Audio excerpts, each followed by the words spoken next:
வணக்க மக்களே, இன்றைக்கு ரோமர் 11ஆம் அதிகாரம். இப்படி இருக்க தேவன் தம்முடைய ஜனங்களை தள்ளிவிட்டாரோ என்று கேட்கிறேன். தள்ளிவிடவில்லையே. நானும் ஆபிரகாமின் சந்ததியிலும் பெஞ்சமின் கோத்திரத்திலும் பிறந்த இஸ்ரவேலன். தேவன் தாம் முன்னறிந்து கொண்ட தம்முடைய ஜனங்களை தள்ளிவிடவில்லை. எலியாவை குறித்து சொல்லிய இடத்தில் வேதம் சொல்லுகிறதை அறியீர்களா? அவன் தேவனை நோக்கி, கர்த்தாவே, உம்முடைய தீர்க்கதரிசிகளை அவர்கள் கொலை செய்து உம்முடைய பலிபீடங்களை இடித்து போட்டார்கள். நான் ஒருவன் மாத்திரம் நீதியாயிருக்கிறேன். என் பிராணனையும் வாங்க தேடுகிறார்களே என்று இஸ்ரவேலருக்கு விரோதமாய் விண்ணப்பம் பண்ணின போது அவனுக்கு உண்டான தேவ உத்தரவு என்ன?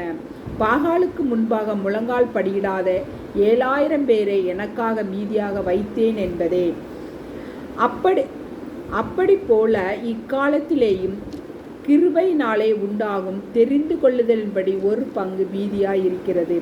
அது கிருபையினாலே உண்டாயிருந்தால் கிரியைகளினாலே உண்டாயிராது. அப்படி அல்லவென்றால் கிருபையானது கிருபை அல்லவே.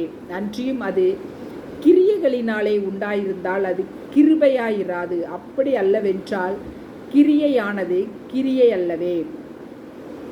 அப்படியானால் என்ன? இஸ்ரவேலர் தேடுகிறதை அடையாமல் இருக்கிறார்கள். தெரிந்து கொள்ளப்பட்டவர்களோ அதை அடைந்திருக்கிறார்கள். மற்றவர்கள் இன்றைய தினம் வரைக்கும் கடினப்பட்டிருக்கிறார்கள். கனநித்திரையின் ஆவியையும் காணாதிருக்கிற கண்களையும் கேளாதிருக்கிற காதுகளையும் தேவன் அவர்களுக்கு கொடுத்தார் என்று எழுதியிருக்கிறபடியாயிற்று. அன்றியும் அவர்களுடைய பந்தி அவர்களுக்கு சுருக்கும் கண்ணையும் இடறதற்கான கல்லும் பதிலுக்கு பதிலளித்ததுமாக கடவது. காணாதபடிக்கு அவருடைய கண்கள் அந்தகாரப்பட கடவது. அவர்களுடைய முதுகே எப்போதும்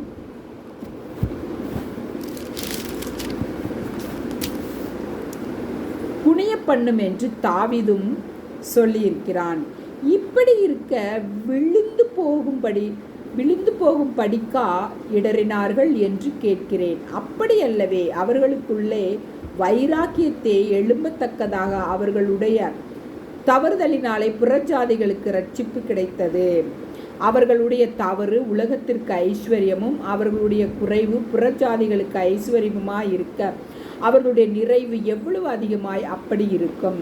புறஜாதியாராகிய உங்களுடனே பேசுகிறேன். புறஜாதிகளுக்கு நான் அப்போஸ்தலனாய் இருக்கிறதுனாலே என் இனத்தாருக்குள்ளே நான் வைராக்கியத்தை எழுப்பி அவர்களில் சிலரை ரட்சிக்க வேண்டுமென்று என் ஊழியத்தை மேன்மைப்படுத்துகிறேன். அவர்களை தள்ளிவிடுதல் உலகத்தை ஒப்புரவாக்குதலாயிருக்க அவர்களை அங்கீகரித்து கொள்ளுதல் எண்ணமாயிராது. மரித்தோரிலிருந்து ஜீவன் உண்டானது போல் இருக்கும் அல்லவோ?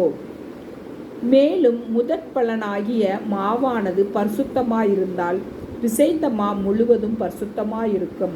வேறானது பரிசுத்தமாயிருந்தால் கிளைகளும் பரிசுத்தமாயிருக்கும்.